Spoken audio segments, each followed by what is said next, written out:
Let me describe, first of all, what the Hermetica is. The Hermes is the name of a Greek god. He is equated by syncretism with the Egyptian god Thoth. Now, and more like Jehuti in Egyptian, but all these names get mispronounced by different cultures. This is because of what's called syncretism. We've discussed this idea before of syncretism, right? Everybody know what I mean by that? It's where you're mixing different gods, different religions, practices, beliefs, and you kind of mix them together and come up with your own new thing that's based in part on, two different traditions, but synthesized together. So there was a collection of writings attributed to Hermes that, claims either authorship or transmission by this figure Hermes. These texts, most of the texts attributed to Hermes are lost. We know some mentions of their names, little fragments and stuff. Most of it's lost, but some of it survives into the Byzantine times. And the Byzantine esoteric guys collected some of these together into a volume, probably in the 11th century. Michael Psellos may have been the one that did it. And then this was copied a couple times so that manuscript copies, the only ones that survive are from the 14th century, and then they get transferred to Italy and become the Corpus Hermeticum. So Hermetica means the things of Hermes. Hermeticum is the plural of that. So the corpus means the body, but in this sense it means the body of work. And then Hermetica means of Hermes. Okay? Now, there's a number of different translations of this. The best one is this one. If you really want to seriously pursue it, you got to get this book. It has not only a huge introduction, has good translation, and then tons of notes. About half the book is notes explaining all the strange things that you find in this. We're using this one because it's cheap. It's a okay translation, but it's kind of new agey. It's got that aspect to it. But you'll get the basic idea from reading this. So I will often quote from this, but we will cite them by book and paragraph or verse number. So if I say this is in 10.2, you'll flicker to page 45 where it says book 10, there's paragraph 2. So when we talk about things in it, I will be doing it by book and verse, which are the same in both of these volumes. Okay? Now, I've listed here a bibliography, which we're not going to go into detail on, but there's a number of different fundamental studies of primary sources of the Hermetica. This one's in French. It's the critical edition, and it also includes fragments of Hermetica from all sorts of different sources, okay, that were essentially survived into Byzantine times. Here's the Solomon translation we're using, and then he also translated the Asclepius, which is in this one, but not in the Solomon in this volume. I don't know why he didn't put it in. Then there's an old translation, which is back from the 30s, which is, he's established both the Greek text and translation, but he's working off bad manuscripts, and the French one's better. But he has tons of notes, and he collected all of the references to this in all the classical and medieval sources. So it's a really useful volume if you want to pursue that, okay? And then here's a bunch of books about the Hermetica. This one's the best, the introduction of its original source, and then these two are good for later influence of Hermetic ideas. Okay? So anyway, the bibliography is there if you want to pursue it. Who knows? Let's now then talk about what's going on with all this stuff. First thing to note is the Greek conquest of Egypt created strong Greek cultural and religious influences in Egypt, and the Greeks copied a lot of things from the Egyptians because they viewed Egyptian civilization rightly as much more ancient than Greece, and then it had all sorts of mysterious things that the Greeks didn't get, but they thought were mysterious and cool. So it's kind of like how Buddhism or Taoism has come in, through channels in the 50s and 60s, and then it formed a lot of New Age ideas. Same type of phenomenon. Okay? These religions were highly syncretistic. That is, the Greeks didn't say the Egyptians are stupid. They said the Egyptians are very exotic and strange, and their god is kind of like Zeus, and this god's kind of like Athena, and then Thoth is kind of like Hermes. Now, why Thoth? Because he's the god of writing, he's the god of wisdom, he's the messenger of the god, revealer of the gods. He fulfills in Egyptian mythos what Hermes did in Greek mythos. And Hermes is the equivalent of the Latin Mercury. So you'll often see him called Mercury or Mercurius, which is a Latin god, a Roman god, who's equated with Hermes, who's equated with Thoth. And you'll find later that other equations get passed on, that Hermes becomes equated with Enoch, the biblical Enoch, and then in the Muslim tradition, this gets equated with Idris, who is a non-biblical prophet mentioned in the Bible. So you're going to see mention the Quran, sorry. Okay? So you're going to see this kind of syncretism going on in later times. Now, the Greeks believed the Egyptians were the founders of religion. Their priests had very ancient secret lore, and they always talk about the greatest of the Greek philosophers having, or at least the ancient philosophers, having studied in Egypt. This would include Plato and Pythagoras. It's unlikely that they actually did, but this kind of boosts it's like saying, our leader went to Oxford and studied. It's just kind of increasing his status. Now, as Hellenization occurred, what we see is a whole bunch of foreigners moved into Egypt, and the Greeks were the dominant group politically, militarily, economically, and so forth. The Greeks did not learn Egyptian language, at least not and especially not the hieroglyphics, but the Egyptian priests tended to learn Greek. And so what we see is Egyptian priests writing books in Greek that are essentially transferring Egyptian lore into Greek.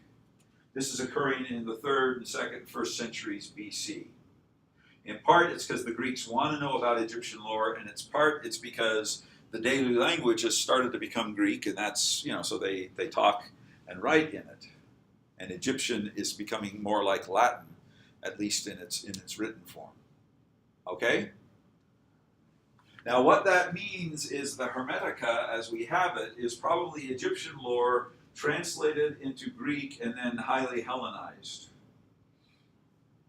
And there's some evidence for that we can talk about later. All right? Okay. Now, syncretism is going on in all of this, and essentially the fundamental element is equating Greek and Egyptian gods. This is called the Interpretatio Graecae, which means the Greek interpretation of religion. There's actually also a Jewish interpretation of religion, which is that Hermes was a contemporary of Moses and learned his philosophy from Moses. So you get this Plato, Hermes, Moses equation here, and then it also will spread to Enoch. Okay?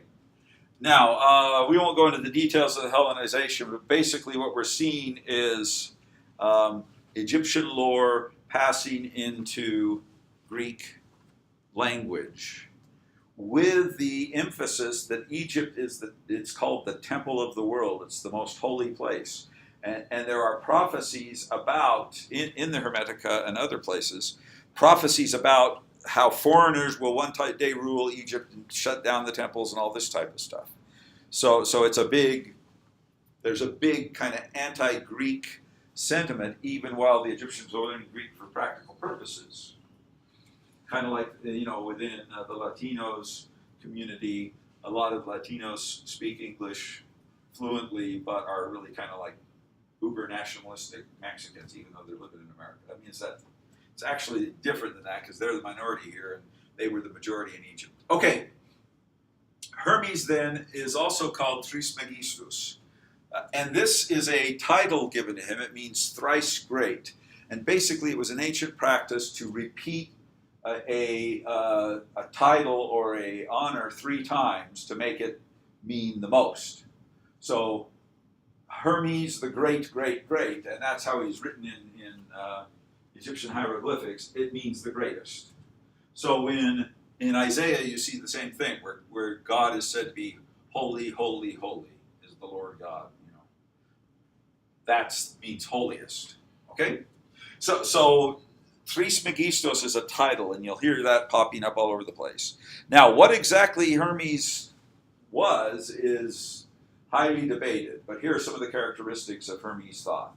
One is the syncretization we've talked about. Two is he's a god of the moon, and he is the secretary of Re. He's the god of time. He knows the astronomy and the time issues. He's the god of temple ritual, magic, medicine. He's a scribe. He's said to invent writing. And he's the author of all sorts of books. Now, many of these books were originally thought to have been revealed by the god Hermes to some priest. And the splitting off of Hermes into multiple figures we'll discuss in just a second. But there's lots of books and spells that are attributed to Hermes or associated with it, meaning Thoth in Egyptian, but we'll just call him Hermes all the time. Yes? So did some of the Greek gods share some of these roles? Because I always thought of Apollo as medicine and Kronos as Yes. time. What you'll see is the match is not perfect. Okay? There's some things that Hermes, the Greek, did that Thoth doesn't do, and there's some things that Thoth does that the Greek doesn't do, but where they overlap, they start to equate them. And there's no perfect match, so yeah, Apollo's more of medicine. See, Hermes is of medicine because medicine is a magic spell, and he is the god of magic and so forth. Sorry about the noise there. Okay, he's also the guide of souls. He guides the soul in the afterlife. So so Hermes as a transmitter of wisdom pops up here. His big temple was at a place called Hermopolis Magna, which means the great city of Hermes. It's now Ashmonain, and it's considered, kind of site of creation, stuff like that. Now, later on, Hermes is either equated with Moses or said to have been a contemporary with Moses. So basically, we get several different. It gets confusing because different guys, different texts talk about it differently. You've got the god Hermes, and then you have a person Hermes. Now, some guys say that the god Hermes is just Hermes incarnate or something. Some guys say Hermes was a person, like the earliest priest of Egypt or something, who gets deified when he dies. And then some guys start to say, well, Hermes is a contemporary of Moses, or later Enoch. And then sometimes they equate the two. That is, Hermes is just the Egyptian name for Enoch. Generally, it doesn't get equated with Moses, but he's said to be, some will say that Hermes taught Moses, others say, well, Moses taught Hermes. And then Plato is not a student directly of Hermes, but of Hermetic lore. He goes to Egypt and learns Hermetic lore, and that's why there's all sorts of Platonism in the Hermetic writings. So it gets really confused, and there's no one tradition. This is a whole bunch of different ideas that are kind of all mixed together. Does that make sense to everyone? So what we find is Hermes equated with Thoth, which we talked about, then equated with Moses. That is, he's a human who is Moses. Why would they say Hermes is Moses? Because Moses was an Egyptian priest or prince, right? I mean, he lived in Egypt. He knew the Egyptian lore. You see this in things like Josephus and stuff. So you can see these sources where they talk about this type of stuff.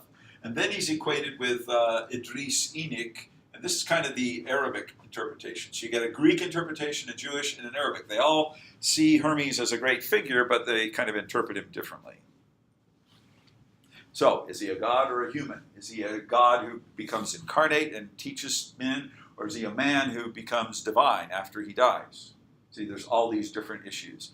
And then there appear to be, like, Hermes Trismegistus and another Hermes. That is, there's multiple Hermeses within the tradition. For example, there's a grandfather and a grandson, both named Hermes, as priests of Thoth. Okay. Plato asked, is Thoth, I think he actually calls him Thoth, Uthos in Greek. Is Thoth a god or a man? Plato briefly mentions that question. Here's some other guys that talk about this, okay? So in the Hermetica, it seems that Thoth was a human being who received divine revelation and then was so wonderful that he was deified. Within Egyptian context, this is not improbable because there's deification of humans going on all the time. Now, the Christians have a big problem with this in that he's a pagan god.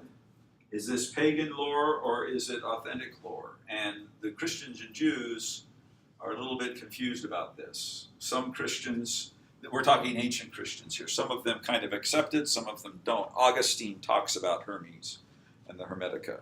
So there's a little bit of problem there.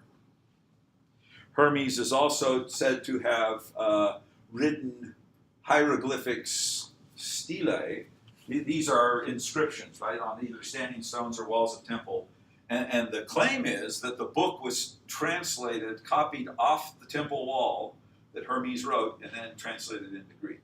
So this is the claim behind the book. Okay? Now, well, we won't worry about the genealogy. Augustine, for example, talks about it and says Hermes was a philosopher of Egypt who lived after Moses, not equated with Moses, but Moses, or thought Hermes learns his lore from Moses. Why? Why would the Jews care or the Christians care if a pagan god had monotheistic roots? Yeah. It's more ancient is better. I want to say that. Moses was the... Okay, more ancient is better. Each group is claiming you copied us, you copied us. The other thing is, though, there's monotheistic nuances within the Hermetica. They talk about God as perfect mind and all this one God stuff. Do we have any kind of the Hermetica prior to the Hellenization of it? We have some Egyptian books that are Hermetic-like, but not in the full sense. The Hermetica is strongly Platonized, as we have it in these documents. But there are kind of pre-Greek Hermetica, which are actually Thoth books. I've got a couple of those listed down here. Now, when you get into the book, these are generally dialogues. These are philosophical dialogues. What's a dialogue? Where does it come from? How is it used? Why is it there? Dialogue. Means two speakers, so what else? Or more than two, perhaps. Means speaking back and forth. Plato used it. Okay, Plato is a dialogue. He produces his philosophy in dialogue form. That makes philosophical dialogues sophisticated and cool, that people will kind of do that after them. You'll see Cicero does a philosophical dialogue. And so it becomes a literary form that was used. Plato, in fact, wanted to be a playwright. He was a failed playwright and took to philosophy and wrote his philosophy in dialogue form because of his interest in drama and playwriting in Greek. Okay? Do we have any Jewish examples of dialogue? Job? Yeah, the book of Job is a philosophical dialogue of sorts. It's not exactly the same as these, but you'll see people talking. And basically, the dialogues are of two forms. One is you've got an argument between people, debating two sides of the things, and a lot of Platonic dialogues are that way. Or you have a master-disciple type of dialogue, where the disciple is asking the master questions and the master responds. Both of those forms of dialogue exist in the ancient world in philosophical circles, and the Hermetica tends to be the master-disciple form, but it's not the only form. So, for example, in Job, you have the argument form of dialogue between Job and his three friends, but you also have the master-disciple part where God talks to Job at the end, right? That's the master-disciple part. So the Hermetica tends to be dialogues. They were believed to be divine revelations. They were said to have been written down by Hermes before the flood, and then translated into Greek, deposited in the temple, and these are some of the figures. There's a guy named Tat, who is maybe Hermes' son. There's Asclepius, who is, notice these are, this is a Greek name, this is an Egyptian name. There's an Egyptian priest named Bithos who appears in here. Asclepios is equated with Imhotep, who was a god of healing. Asclepios is a Greek human who becomes deified.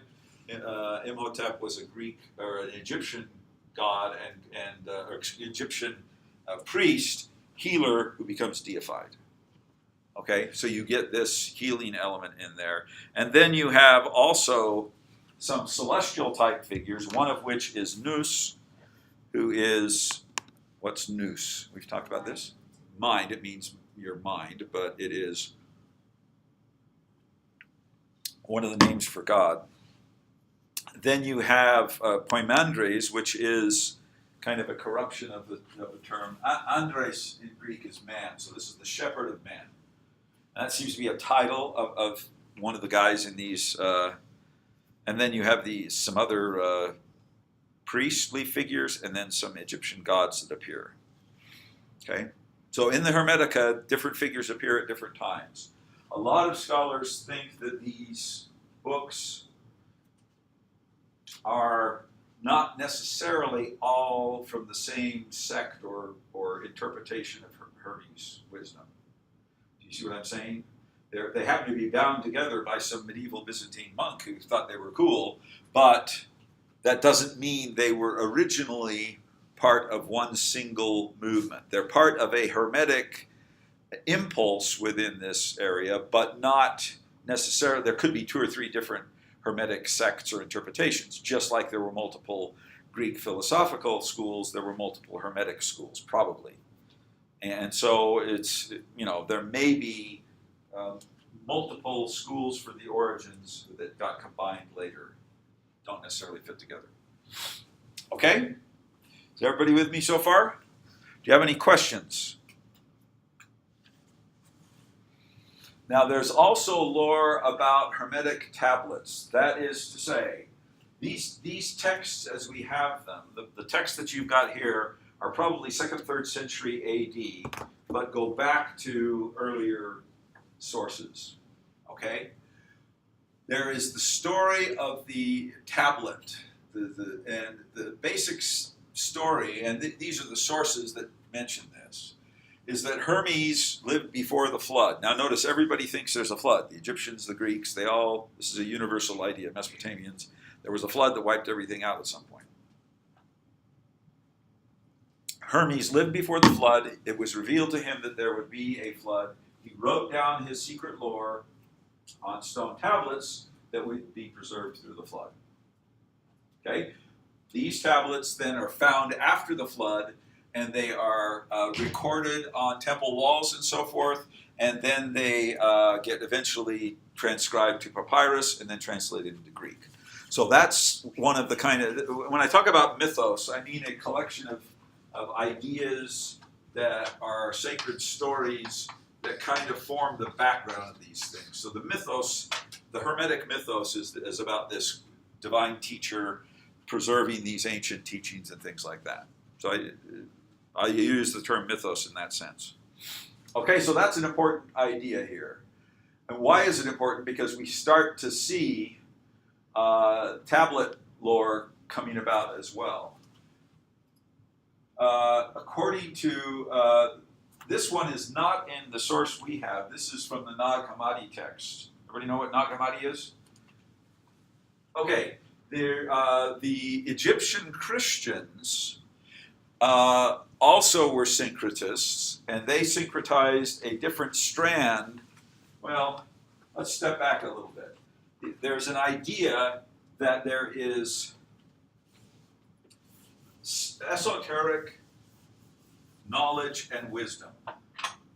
So here's the esoteric wisdom. And this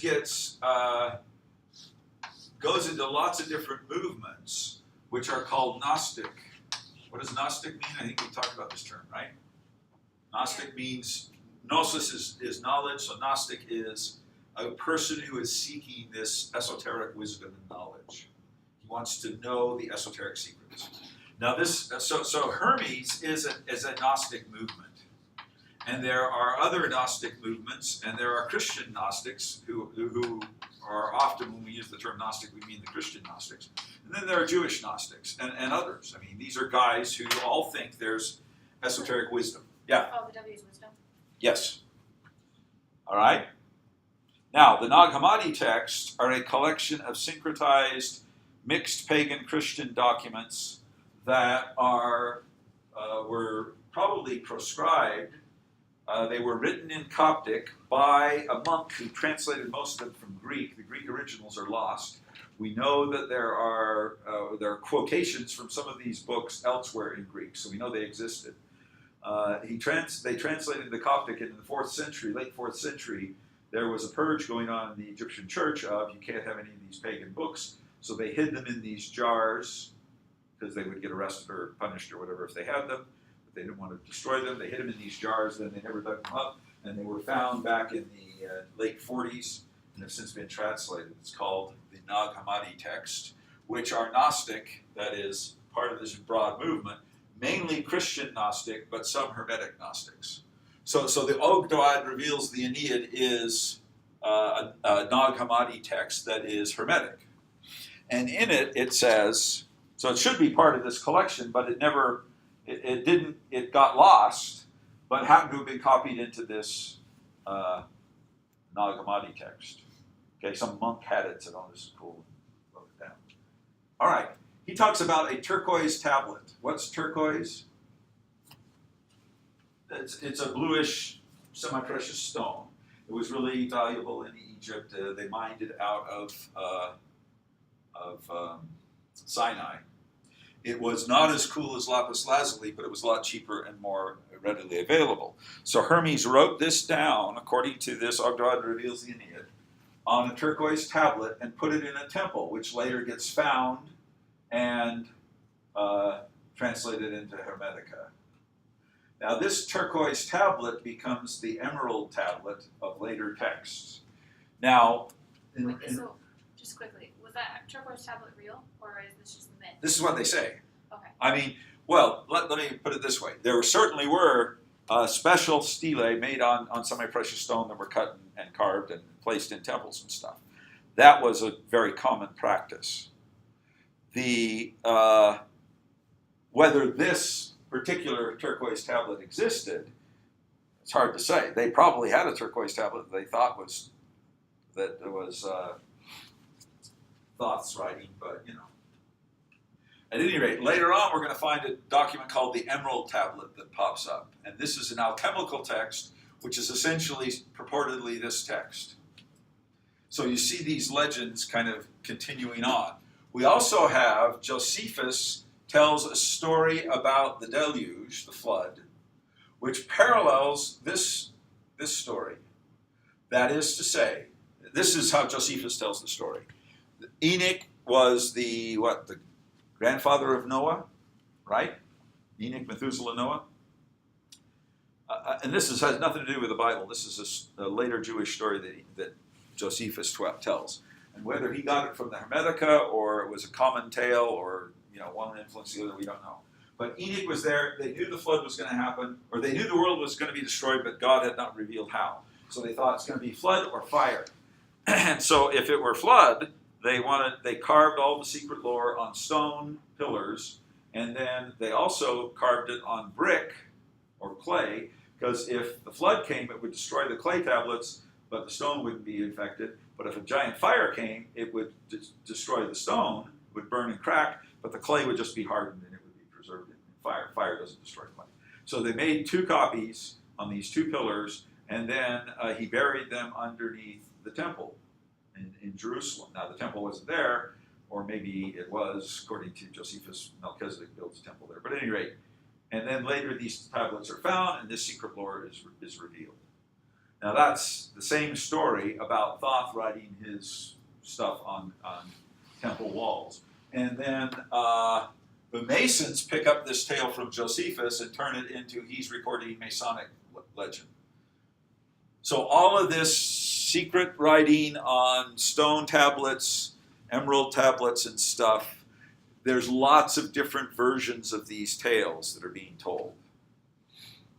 But the idea being there's this lost secret writing that we've discovered somehow in an old temple, on a pillar, whatever. And we translate this, and that's at least part of where we get these books. That's the story they tell behind it. And some of it's probably true. I mean, I'm pretty sure they actually did find some inscription somewhere that they said this is, secret lore. And a lot of it was that by the time the Hermetica is being written down, the knowledge of hieroglyphs is decaying rapidly.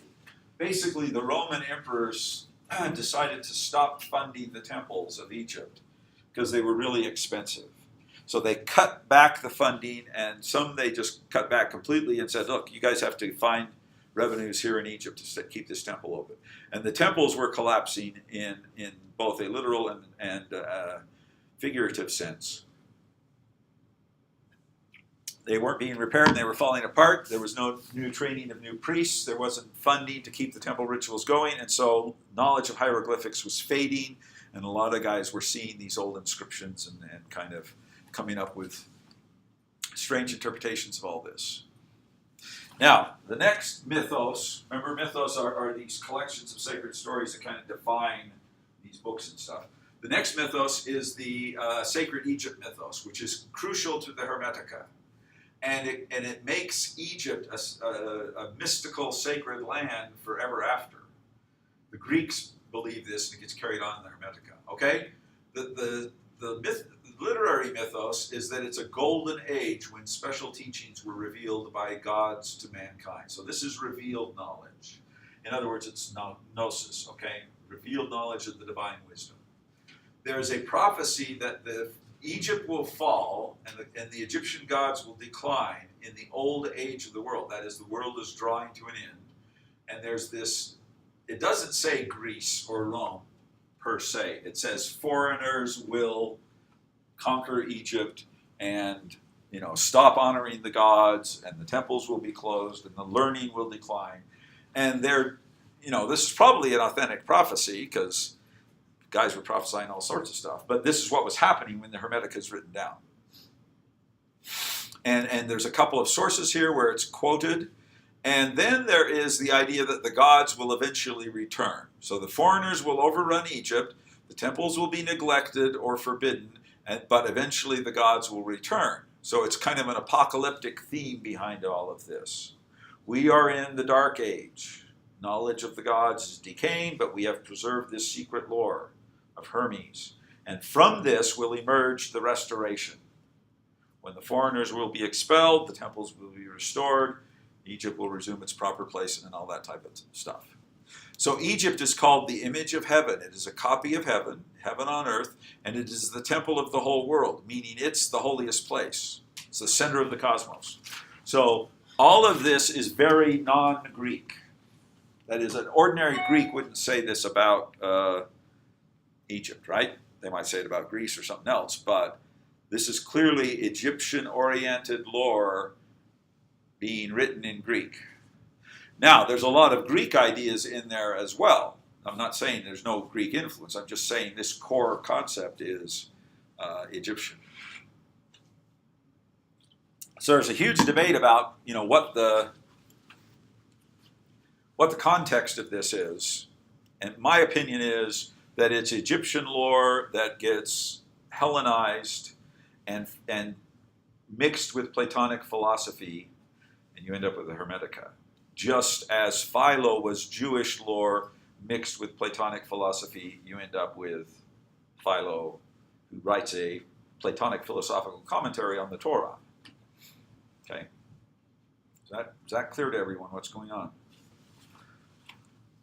Okay. Greek is a corrupt language. Egyptian is a divine language. That's another indication that it's Egyptian-oriented, sacredness of Egypt. Now, this stuff is pretty technical. I'm not going to go into details on this, but basically what you see is Egyptian theology translated into Greek philosophical terms. This is not unique to Egypt, to the Hermetica doing this. That is, they have their own theology. They believe, so you got an Egyptian priest. He believes in all this Egyptian stuff, but he's also gotten a Greek education in Alexandria and has studied Plato, and he likes Plato and thinks Plato's right and correct. So what he does is say, okay, I got this Egyptian lore and I got this Platonic lore, and they're both correct, so you mix them together. Now, we see, in fact, if you've got Hellenism here, Hellenism in Egypt produces the Hermetica, okay? Hellenism in Egypt, in its, this is, pure Egyptian stuff. In its Jewish form, produces what? Philo, who is we'll talk about him a little bit later. He's a Jewish scholar who is a Platonist, and he believes that Plato and Moses are saying exactly the same thing. It's just they say it in different words, different languages and stuff. And then you've got the Christian version of this, which is guys like Clement of Alexandria and Origen, and then later the whole Nicene Creed stuff. This is all Hellenized Christianity. So all of these try to describe their own religious movements, which are non-Greek. They Platonize them. They turn them into Platonic. They interpret their own tradition in Platonic terms. So, for example, there is no evidence that the Greeks ever called the supreme God mind. But in the Hermetica, he's always called nous. Okay, that's taking a Platonic concept, that God is pure mind, and using it to describe Egyptian theology. And in the process, you Platonize Egyptian theology. So that's what's going on with this stuff. And the key thing to note is that when you get into Renaissance times, they read the Hermetica and say, oh my gosh, this is just like Platonism. They're right. I mean, they got it exactly right. The problem was they thought Hermes antedated was before Plato, and Plato comes after. And so Hermes taught Plato, not the other way around. And that's because the Hermetica claim this. They claim they're the very ancient wisdom preserved on these tablets and then, translated and stuff. Okay? Now, one example is Isis. That is, eritology is the praise, a hymn of praise. And so you have Isis being a goddess who is Egyptian, who then turns into a Greek goddess, worshipped by the Greeks. Inscriptions praising her in Greek. And they're described as having been written by the mind of divinity, but by human hands. The mind, this nous. So this is revealed knowledge. You find the same thing with the Psalms in the Bible. The Psalms just aren't hymns that you write. They are revealed to David or something. Okay? And the Jews consider these to be prophetic. Okay? So what seems to be going on here is you have Egyptian scholars who have learned Greek. So they're bilingual in the literal sense of knowing Egyptian and Greek. And they're also Egyptian priests who have had a Greek classical philosophical education and know Plato. And these guys merge the two and give us the Hermetica. Does that make sense to everybody? Now, there's lots of other examples of Egyptian scholars writing in Greek. There's a whole bunch of these. And most of them survive only in fragments. But, this was not uncommon.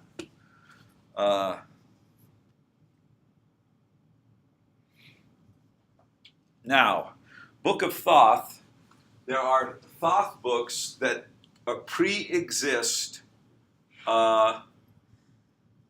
the Hermetica.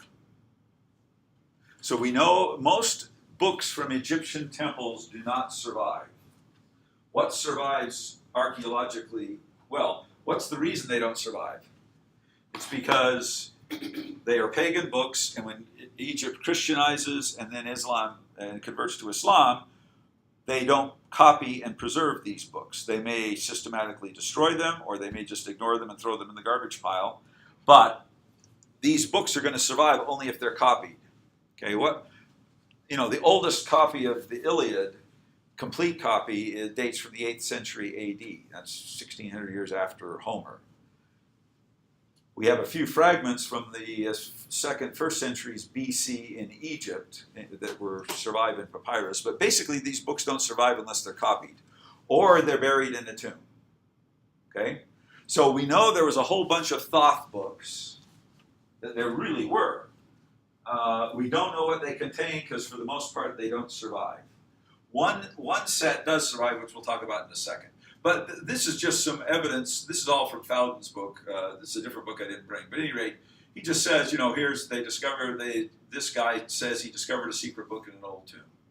This guy says, this is Clement of Alexandria. He's a Christian, and he's describing, he lives in Egypt during pagan times, 2nd century AD.